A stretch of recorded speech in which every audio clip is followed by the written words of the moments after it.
Hi, everyone, and welcome to Dublin.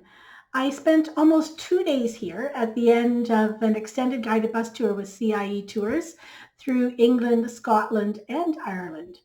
It's easy to get around in, but it's spread out. And I found that the hop on, hop off bus was a great means of transportation as it did bring me to all the major sites. And here's pictures of me kind of peeking through the crowds on the bus trying to get some pictures.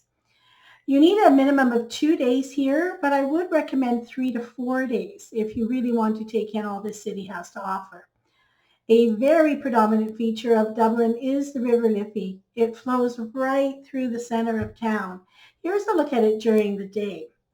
I didn't have the chance to get on the river, but there's plenty of options available to you if you do want to get on the river and experience it. Here's a look at it at night.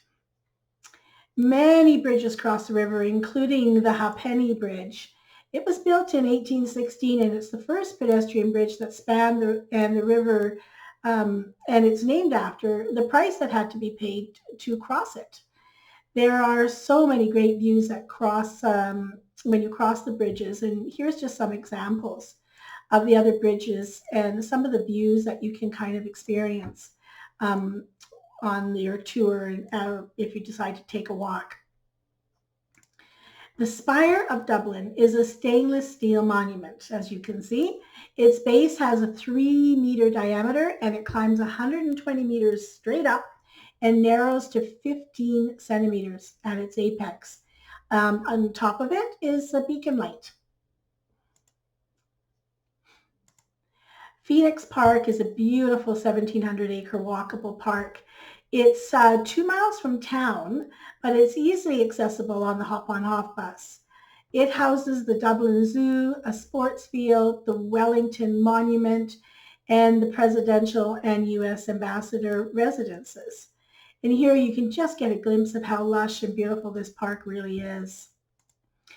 Epic Ireland is the museum that shows the emigration process, and it's a must-see for those who love history.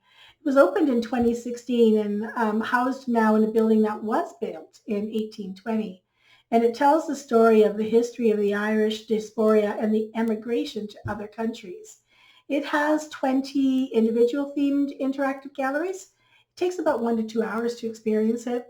I didn't have the time to visit this museum, but I thought it important to mention, as many of the colleagues that were traveling with me really did enjoy it. The General Post Office opened at its present location in 1818. Now, it served as the headquarters of the Easter Rising of 1916. Its interactive and immersive focus is on the armed insurrection that took place in Ireland. The exhibition allows you to experience the events from an eyewitness perspective using touchscreens, real artifacts, and memory walls. The Guinness Storehouse at St. James Gate Brewery was built in 1902. A self-guided visit here will take you about 2 hours, and it explains the history of beer, and by the end of it, you get to enjoy a pint of its famous stout. If you're not a beer drinker, there are other options available to you. The Teeling Distillery opened in 2015 with 3 pot stills, and it's named after Walter Teeling. It was first established in 1782, and Dublin actually served as a capital for distilling for 125 years. And with a stop here, you can enjoy a dram of Irish whiskey. The Trinity College Library was founded in 1592. Construction of the Long Room began in 1712. And the Book of Kells is a 9th century gospel manuscript, and it's housed here. 2 of the 4 volumes are on public display, and one is open to a major decorative page, and the other is of a typical text. The volumes and pages are regularly changed. It's 1,000 years old, and you can kind of see the displays that they have here. Also included and housed here is the 1916 Proclamation of the Irish Republic. The Dublin Castle was built in the 18th century, and it seems misplaced and off the beaten path when you're walking around and sightseeing, but it once centrally located. Sadly and unfortunately, when I was there, we were asked to wait for quite a while before we could access it, so I moved on and I never did visit it. The castle was so named because it was built by the Dark Pool, or Dublin. It was originally built for defense, and only two of the six towers remain today. There's self-guided tours, and they take you through the rooms and the gardens. Surprisingly, the River Poodle runs under the Dublin Castle, Dam Street, and through Temple Bar before it enters the River Liffey.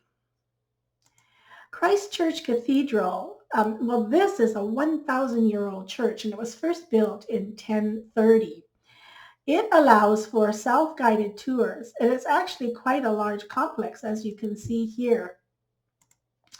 There are still excavations going on to this very date on the church grounds. Outside the church is a controversial homeless Jesus statue, and it's contrasted against one of the beautiful statues of the risen Jesus inside the church. This church is beautiful, and it actually reveals an underground 12th century crypt. Don't miss visiting it. Here's the door that leads downstairs, and it houses so many artifacts and manuscripts and little hidden caverns that you can go and explore through that showcase the nearly 1,000 years of worship. St. Patrick's Cathedral is another beautiful church. It was built in 1191, and it has a 43-meter spire that makes it the tallest and largest cathedral in Ireland, but not the largest church. It has a state pew that is designated for the President of Ireland, and it holds a very strong political history. Again, as you can see, this is just another beautiful church. The modern statue of St. Patrick stands in very stark contrast to the traditional one that was actually found by garbage collectors. You can really get a sense of its political history as you tour this cathedral. Here's a traditional tomb for the families, the blessed plate for St. Patrick, and other tombs. It also includes the Order of the Knights of St. Patrick, created in 1783 and given as a reward for political support in the Irish Parliament.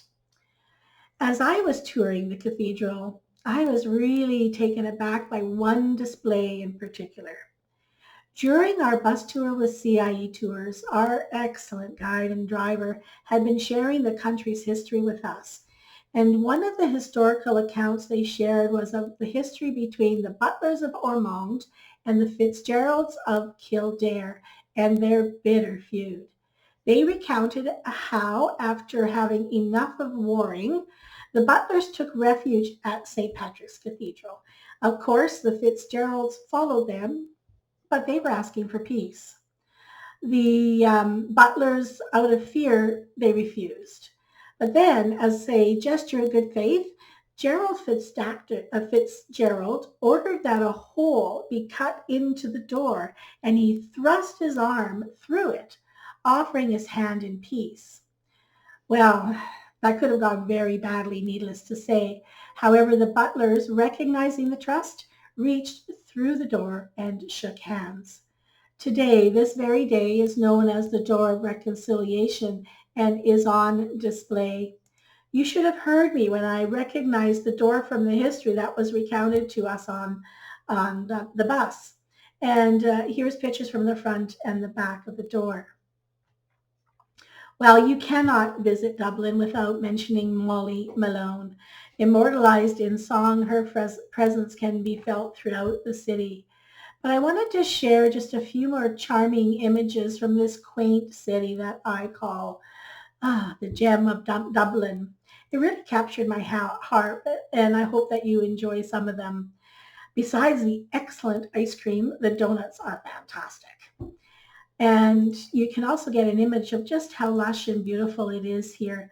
I like this picture because it actually shows the old blending into the new. And here again, just ordinary accommodations of the people, but showing the time. I don't know why the street lamps really struck a place in my heart, but they did. I think they're charming.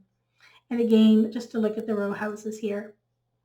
Of course, music, dance, drink are all an important part of this culture, and it's got to be enjoyed. You got to go out and just have pub nights. We had a wonderful dinner and a night out of entertainment at the Abbey Tavern. And I just wanted to share a little tiny bit of that.